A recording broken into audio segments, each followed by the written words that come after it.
اور اس میں ہمارا کوئی کمال نہیں، یہ اللہ تعالیٰ کی ذات ہے جس نے ہماری مدد کی، اور میں اللہ تعالیٰ سے یہ دعا کرتا ہوں کہ آئندہ بھی آگے چل کر بھی یہی سلسلہ جاری رہے۔ ہڑتال کرتل کو ختم کرنے میں اللہ تعالیٰ کی ذات کے بعد میں یہ سمجھتا ہوں کہ جو سب سے اہم کردار ہے وہ چیف جسٹس آف پاکستان قاضی فائز عیسیٰ اور سپریم کورٹ کے جج صاحبان کا ہے۔ 9 مئی 2024 کو جب وکلاء نے آل پاکستان کال کی ہڑتال دی تو اس وقت سپریم کورٹ بار کے لوگ جب عہدیدار جب گئے قاضی فائز عیسیٰ صاحب کی عدالت میں اور انہوں نے کہا کہ آج جناب ہڑتال ہے، کیسز کو ایڈجرن کر دیں، تو ان کا جواب تھا کہ اگر آپ نے ہڑتال کا نام ادھر لیا تو اتنے جرمانے کیے جائیں گے کہ آپ ساری زندگی نہیں بھولیں گے۔ یہی طریقہ کار سپریم کورٹ کے باقی تمام جج صاحبان نے اپنایا اور جس سے ہمیں قوت ملی، جس سے ہڑتال کرچل کو ختم کرنے میں، منیمائز کرنے میں اللہ تعالیٰ نے ہماری مدد کی اور کافی حد تک اس ایشو کو ریزالو کرنے میں ہمیں کامیابی ہوئی۔ میں آج کے فورم سے جتنے بھی پنجاب کے بار ایسوسی ایشن کے عہدیدار ہیں، جتنے بھی وکلاء ہیں، ان سے گزارش کروں گا کہ اداروں کی آپس میں لڑائی سے دونوں ادارے کمزور ہوتے ہیں۔ ان افراد سے وہ ہوشیار رہیں جو ان اداروں کو آپس میں لڑوانا چاہتے ہیں۔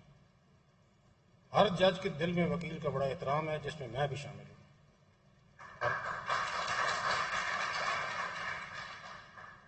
اور ہم بالکل کسی بار کے ساتھ، کسی ادارے کے ساتھ، کسی حکومت کے ساتھ کوئی لڑائی نہیں چاہتے، لیکن یہ تالی دونوں ہاتھ سے بجے گی، ایک ہاتھ سے نہیں بجے گی۔ احترام اس وقت تک ہے جب عدالتوں کا احترام کیا جائے گا۔ اگر عدالتوں کا احترام نہیں ہے تو پھر ہم سے بھی ایکسپیکٹ نہ کریں کہ ہم ان کا احترام کریں۔ ہم پھر جو قانون کے مطابق ہوگا، قانون سے ہم باہر بالکل بھی نہیں جائیں گے۔ تو اس کے ساتھ ساتھ میں آخر میں تمام بار عہدیداران کا آپ نے دیکھا کہ جو پچھلے 3 ہفتے سے ہڑتال کی کالیں تھیں، وہ کسی ہائی کورٹ بار ایسوسی ایشن لاہور ہو، ہائی کورٹ بار ایسوسی ایشن راولپنڈی ہو، ہائی کورٹ بار ایسوسی ایشن ملتان ہو، ہائی کورٹ بار ایسوسی ایشن بھاولپور ہو، کسی ہائی کورٹ بار کی طرف سے ہڑتال کی کال نہیں دی گئی۔ اسی طرح صوبہ پنجاب کی موسٹلی جو ڈسٹرکٹ کی اور تحصیل کی باریں ہیں، اوور ویلمنگ میجارٹی، وہ انہوں نے بھی ہڑتال کی کال نہیں دی۔ میں ان تمام عہدیداروں کا جو ہائی کورٹ کے ہیں یا ڈسٹرکٹ جوڈیشری کے، ان سب کا تہ دل سے مشکور ہوں اور امید رکھتا ہوں کہ آئندہ بھی سینٹی پریویل کرے گی اور اس ہڑتال کے کلچر کو ختم کیا جائے گا۔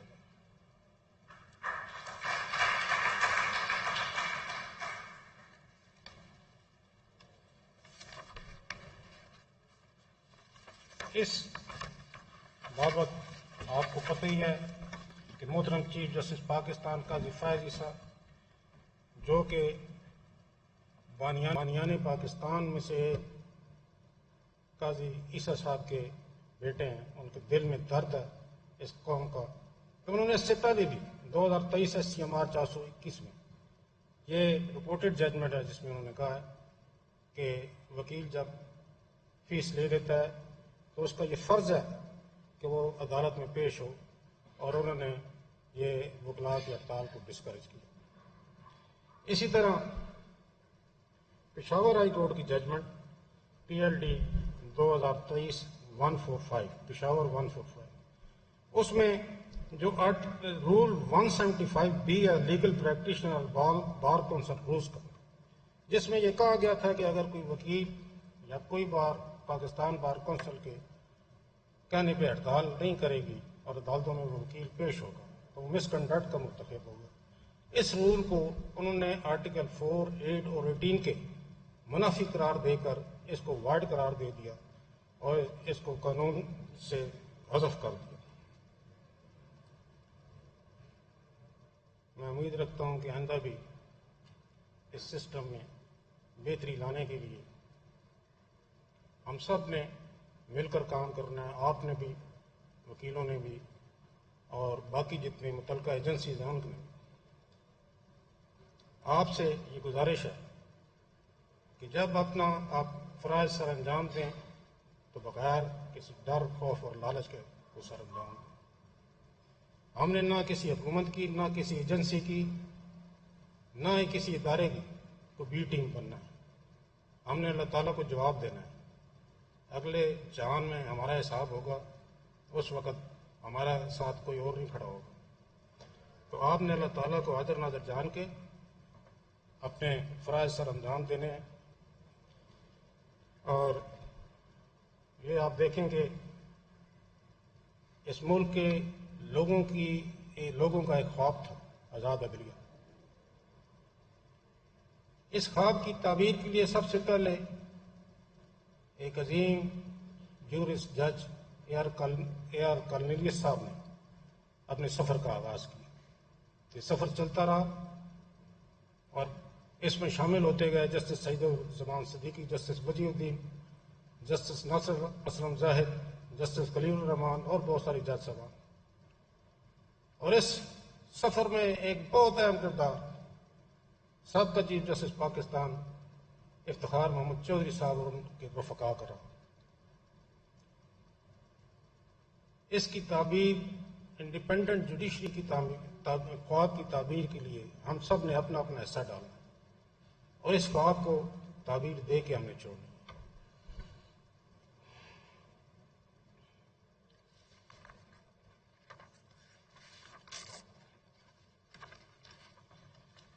یہ عدالتی نظام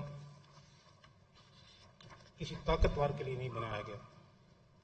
یہ عدالتی نظام ایک مظلوم، بے کس اور کمزور کے لیے بنایا گیا۔ طاقتور اپنا حق ہو یا نہ ہو لے لیتا ہے، لیکن مظلوم کو اس نظام میں آنے کی ضرورت پڑتی ہے۔ آپ نے اس سفر سے، اس عزم کے ساتھ اپنے عدالتی سفر کا آغاز کرنا ہے کہ آپ اپنے دل میں صرف خوف خدا رکھیں گے اور عرش والے خدا کا خوف رکھیں گے اور فرشی خداؤں سے نہیں ڈریں گے۔ میں آپ سب کے روشن مستقبل کے لیے دعا گو ہوں۔ اللہ ہم سب کا حامی و ناصر ہو۔ خدا حافظ۔ Chief justice Lahore high court Shahzad Ahmad کا تقریب سے خطاب۔ انہوں نے کہا کہ وکلا کی ایک بہت بڑی تعداد اچھے انسانوں پر مشتمل ہے۔ مزید ان کا کہنا تھا کہ پنجاب میں 14 لاکھ کیسز زیر التوا ہیں۔ عدالتوں کا بھی احترام نہیں ہوگا تو ہم سے بھی امید نہ رکھی جائے۔ ان لوگوں سے ہوشیار رہیں جو اداروں کو آپس میں لڑانا چاہتے ہیں۔ Chief justice Lahore high court خطاب کر رہے تھے جوڈیشل اکیڈمی میں، اور ان کی جانب سے کہا گیا کہ عدالتوں کا احترام نہیں ہوگا تو ہم سے بھی کسی چیز کی امید نہ رکھی جائے، اور مزید کہا کہ ان لوگوں سے ہوشیار رہیں جو اداروں کو آپس میں لڑانا چاہتے ہیں۔ وکلا کی ایک بہت بڑی تعداد اچھے انسانوں پر مشتمل ہے۔ پنجاب میں 14 لاکھ کیسز زیر التوا ہیں۔ Chief justice Lahore high court Malik Shahzad Ahmad کا جوڈیشل اکیڈمی میں وہ خطاب کر رہے تھے۔ انہوں نے کہا کہ امت سے لڑائی نہیں چاہتے مگر تالی دونوں ہاتھوں سے بجتی ہے۔ Chief justice Lahore high court کی جانب سے کہا گیا، مزید کہا کہ ان لوگوں سے ہوشیار رہیں جو اداروں کو آپس میں لڑانا چاہتے ہیں۔ بار اور بینچ کی لڑائی سے ادارہ کمزور ہوتا ہے، اور اگر حکومت عدلیہ کا احترام نہیں کرے گی تو ہم سے بھی توقع نہ رکھی جائے۔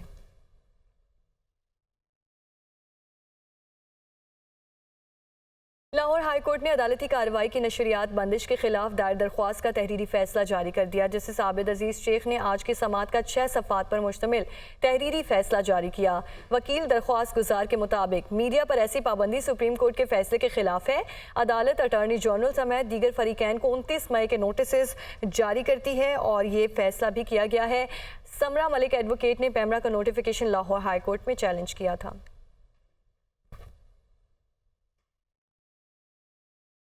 عدالتی کارروائی کی رپورٹنگ پر پابندی کے خلاف درخواست پر پیمرا کو نوٹس جاری، تحریری حکم جاری کیا گیا۔ اسلام آباد ہائی کورٹ نے پیمرا کو ٹی وی چینلز کے خلاف تعدیبی کارروائی سے روک دیا۔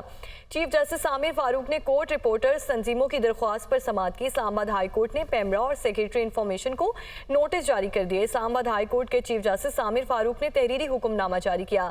درخواست پر پیمرا کو 28 مئی کے لیے نوٹس جاری کیے جاتے ہیں۔ پیمرا کو کسی بھی ٹی وی چینل کے خلاف کارروائی سے روکا جاتا ہے۔ حکم نامہ جاری کر دیا گیا ہے۔ خیبر پختونخوا کا مالی سال 2024-25 کا بجٹ کچھ دیر کے بعد پیش کیا جائے گا۔ وفاق سے مختلف مد میں 1754 ارب روپے ملنے کا امکان ہے۔ صوبے کے اخراجات 1654 ارب روپے ہوں گے۔ خیبر پختونخوا کے ترقیاتی بجٹ کے لیے 259 ارب روپے مختص کیے گئے ہیں۔ خیبر پختونخوا کا بجٹ 100 ارب روپے سرپلس ہوگا۔ اسی پر بات کرنے کے لیے ذاکر اللہ پشاور سے ہمارے ساتھ موجود ہیں۔ ذاکر بتائیے گا، یہ بجٹ کچھ دیر کے بعد پیش کیا جائے گا خیبر پختونخوا کا؟ جی بالکل، خیبر پختونخوا کا بجٹ 2024 اور 2025 جو ہے وہ آج صوبائی اسمبلی میں پیش کیا جائے گا، جبکہ 11 بجے صوبائی کابینہ کا اجلاس شروع کیا گیا تھا اور اس میں باقاعدہ طور پر اس کی منظوری دی گئی ہے۔ صوبائی کابینہ کا اجلاس اب کچھ دیر پہلے جو ہے وہ ختم ہو چکا ہے، جبکہ اب 3 بجے کے بعد یہاں پہ صوبائی اسمبلی کا اجلاس جو ہے وہ شروع کیا جائے گا۔ جو صوبائی ممبران ہیں وہ اسمبلی پہنچنا شروع ہو چکے ہیں، جبکہ یہاں پہ اگر دیکھا جائے تو بجٹ کے حوالے سے اگر بات کی جائے تو 2024-25 بجٹ جو ہے خیبر پختونخوا کا مجموعی طور پر 1654 ارب ہے، جبکہ صوبائی حکومت کی جانب سے یہ کہا جا رہا ہے کہ 1754 ارب روپے جو ہے وہ وفاق سے ملیں گے مختلف مدز میں، تو اسی وجہ سے یہاں پہ 1654 ارب روپے جو ہے یہ صوبائی بجٹ جو ہے وہ بنایا گیا ہے۔ لیکن یہاں پر اگر دیکھا جائے تو محکمہ تعلیم کے لیے 362 ارب روپے جو ہے اس میں مختص کیے گئے ہیں۔ صحت سہولت کارڈ کے لیے، جو صحت کارڈ ہے اس کے لیے 34 ارب روپے جو ہے اس بجٹ میں مختص کیے گئے ہیں۔ اسی طرح محکمہ صحت کے لیے 232 ارب روپے جو ہے اس بجٹ میں مختص کیے گئے ہیں۔ اگر تنخواہوں کی بات کی جائے تو تنخواہوں کے لیے جو بندوبستی اضلاع ہے اس میں 246 ارب روپے جو ہے اس کے لیے مختص کیے گئے ہیں۔ اسی طرح پناہ گاہوں کے لیے 90 کروڑ روپے مختص کیے گئے ہیں اس بجٹ میں۔ احساس پروگرام کے لیے 3 ارب روپے جو ہے اس بجٹ میں ذاکر اللہ مختص۔ آپ ہمارے ساتھ موجود تھے، تمام تر تفصیلات سے آگاہ کر رہے تھے، آپ کا بہت شکریہ۔ نئے بجٹ میں تمام خالی اسامیاں ختم، نئی گاڑیوں کی خریداری پر بھی پابندی، صرف ایمبولینس اور فائر بریگیڈ کے لیے گاڑیوں کی خریداری کی اجازت ہوگی۔ گندم کی خریداری پر سبسڈی کے لیے 26 ارب 70 کروڑ روپے مختص۔ اس پر بات کرنے کے لیے ذیشان کا خیل ہمارے ساتھ موجود ہیں۔ جی ذیشان۔ جی بالکل، خیبر پختونخوا کابینہ نے رواں مالی سال بجٹ کی منظوری جو ہے وہ دے دی ہے اور اس میں مختلف اقدامات اٹھائے گئے ہیں۔ ایک تو ایک بار پھر کفایت چاری مہم جو ہے وہ شروع کی جا رہی ہے، نئی گاڑیوں پر پابندی ہوگی، خالی اسامیاں جو ہے اس کو ختم کر دیا جائے گا، بیرون ملک علاج اور ورکشاپ پر پابندی عائد کر دی گئی ہے، جبکہ اس طرح دیگر جو اقدامات ہیں اس پر بھی پابندی لگا دی گئی ہے۔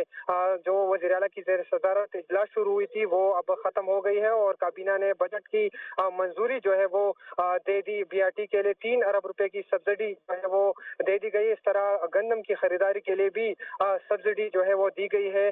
دیگر جو اقدامات ہیں وہ بھی کر دی گئے ہیں۔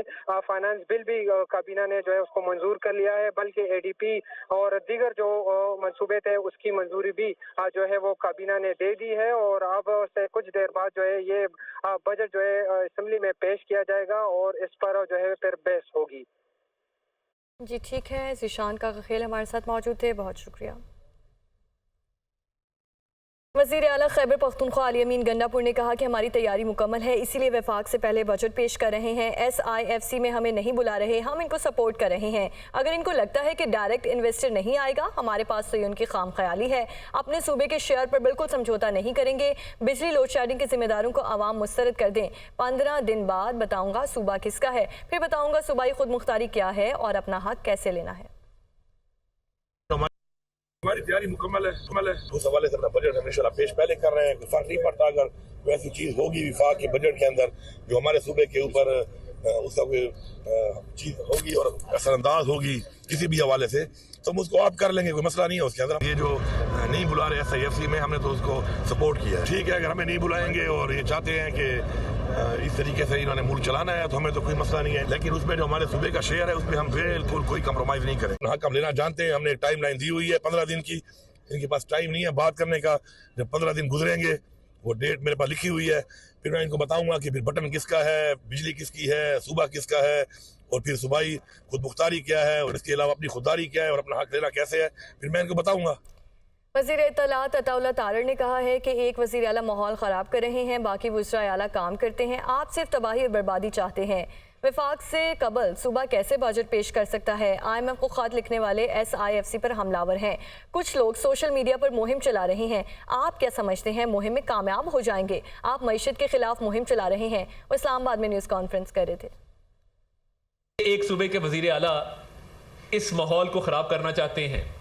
وہ چاہتے ہیں کہ اس ملک کے اندر تباہی بربادی پھیلے. باقی صوبوں کو دیکھیں, پنجاب کی وزیر اعلیٰ کیسے کام کر رہی ہیں کہ آپ صرف اور صرف تباہی بربادی کی طرف ملک کو لے جانا چاہتے ہیں. اس کی اجازت نہیں دی جائے گی. مگر آپ کی یہ جو ایک کوشش ہے, ایک سازش ہے کہ آپ ٹائم سے پہلے چیزوں کو ایک اور طرف لے جائیں. اگر آپ نے آئین کی خلاف ورزی کرنی ہے تو پھر آپ کی کوئی جگہ نہیں ہے یہاں ہمارے پاس. مگر یہ محاذ آرائی آپ کے نقصان میں ہے. تاریخ میں کبھی ایسا نہیں ہوا کہ فیڈرل گورنمنٹ کے بجٹ سے پہلے صوبائی حکومتیں اپنے بجٹ دے دیں. وہ لوگ جنہوں نے IMF کو لیٹر لکھا آج وہ SIFC پہ حملہ آور ہیں کیونکہ ان کو نظر آ رہا ہے ایک منظم کیمپین اب وہ چلا رہے ہیں سوشل میڈیا پہ SIFC کے خلاف. اب یہ کر ہی رہے ہیں عوام کو دھوکہ دینے کے لیے اور ایک سیاسی کیمپین چلانے کے لیے. ہماری ریڈ لائن SIFC ہے جو وزیر اعظم کی قیادت میں اس ملک میں سرمایہ کاری لے کے آ رہی ہے, اس ملک کی معیشت کو استحکام دے رہی ہے.